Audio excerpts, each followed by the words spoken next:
To the top of the hour, everybody. And the closure of the Strait of Hormuz still has gas prices higher than this time last year. However, AAA says the national average for a gallon of regular gas is getting lower since the ceasefire. Let me now bring in President and CEO of PetroNerds, Trisha Curtis, who joins me over the phone now. Trisha, do you hear me loud and clear? I do. Awesome. Thank you. Yeah, thank you for your time. The president, let's start with the latest news this morning. The president's extended ceasefire is being touted as short-lived. However, for everybody just turning on their TVs, it is indefinite. There's no deadline to it. What does all this mean for pricing stability, you think?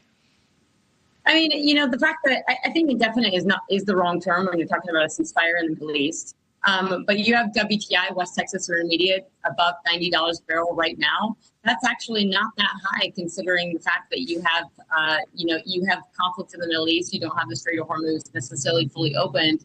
But to me, $90 a barrel, despite everything that's happening, is telling you that more crude is flowing through the Strait of Hormuz it's getting out. Through other pipeline means. And so it's trickling out. It's slow, but it's coming out. Yeah. And do you think this is the new typical trading day, just given the unpredictable nature of the conflict in the Middle East? Under $100 a barrel? I don't know if this is a typical trading day. I think that, there's a realization that crude oil prices seem a little bit lower than they probably should be given the conflict. But you are right that we have a cessation of firing. I mean, we're no longer seeing Iran hit Dubai airports on a daily basis or Bahrain desalination plants. So that's real. And that should bring oil prices lower. And so $90 a barrel when we don't have an ultimate end to this conflict, kind of seems about right. Of where we and honestly, given the fact that we have this effective closure of the Strait of Hormuz, $90 a barrel is not that horrible of a price. Yeah. I also wanted to ask you, Energy Secretary Chris Wright said earlier in the week, because he was asked when Americans could possibly see $3 a gallon again. He said, we could see that later this year, but it might not be till next year. President Trump was very quick to call him out on that and assess that as totally wrong. Whose projection do you agree with there, Trisha?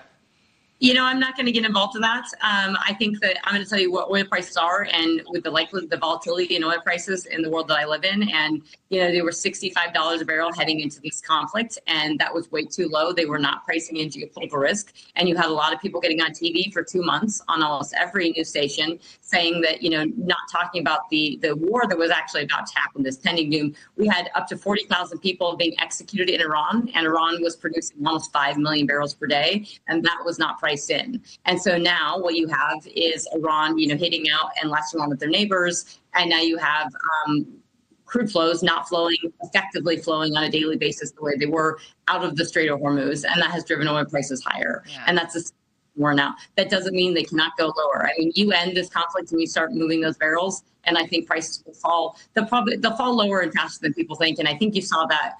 You saw that last week, right? When you saw oil prices go down close to $80 a barrel. Yeah. I know a lot of people around the world and around the country wondering when the price at the pump won't be so painful anymore. But Trisha Curtis, I got to end it there. Thank you for your time, ma'am. Appreciate it. Thank you.